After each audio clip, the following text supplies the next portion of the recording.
NDA Malampuzha നിയോജക മണ്ഡലം തെരഞ്ഞെടുപ്പ് കമ്മിറ്റി ഓഫീസ് ഉദ്ഘാടനം ചെയ്തു. പിരിവിശാലയിൽ BJP സംസ്ഥാന വൈസ് പ്രസിഡന്റ് ഉണ്ണികൃഷ്ണൻ ഉദ്ഘാടനം നിർവഹിച്ചു.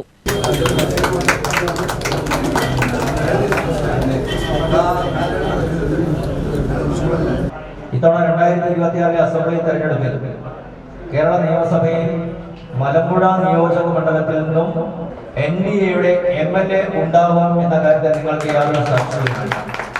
അതൊരു ചരിത്രമായി മാറാൻ പോകുകയാണ്. കാരണം മലമ്പുഴ നിയോജക മണ്ഡലത്തിലെ ജനങ്ങൾ കഴിഞ്ഞ പതിറ്റാണ്ടുകളായി പരീക്ഷിച്ച ഒരു സമവാക്യം ഉണ്ടായി.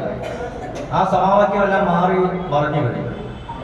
LDFനെ തുടർച്ചയായി വിജയിപ്പിച്ച് MLA സൃഷ്ടിച്ച് വലിയ നേതാക്കന്മാരെ വരെ MLA ആക്കാനുള്ള പരിശ്രമം നടത്തി.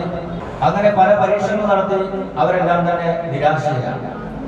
മലമ്പുഴ നിയോജക മണ്ഡലത്തിന്റെ വികസനത്തിന്റെ കാര്യത്തിൽ ഇവിടെ നിന്നും ജയിച്ചുപോയ ഒരു MLA-മാരും ഇന്നേ വരെ ആ മണ്ഡലത്തിന്റെ വികസനത്തിന് അനുസൃതമായ ജനങ്ങളുടെ ജീവിത നിലവാരം ഉയർത്തുന്നതിന് ആവശ്യമായ അടിസ്ഥാന പ്രശ്നങ്ങൾ പരിഹരിക്കുന്നതിന് ആവശ്യമായ കുടിവെള്ള പ്രശ്നങ്ങൾ പരിഹരിക്കുന്നതിന് ആവശ്യമായ ഒരു കാര്യവും ചെയ്തിട്ടില്ല എന്നുള്ള തിരിച്ചറിവ് ഈ മലമ്പുഴ നിയോജക മണ്ഡലത്തിലെ ജനങ്ങൾക്കുണ്ട് എന്നുള്ളതാണ്.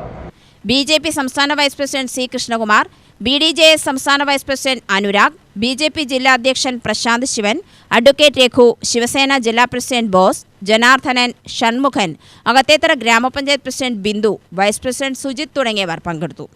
UTV news, Palakkad.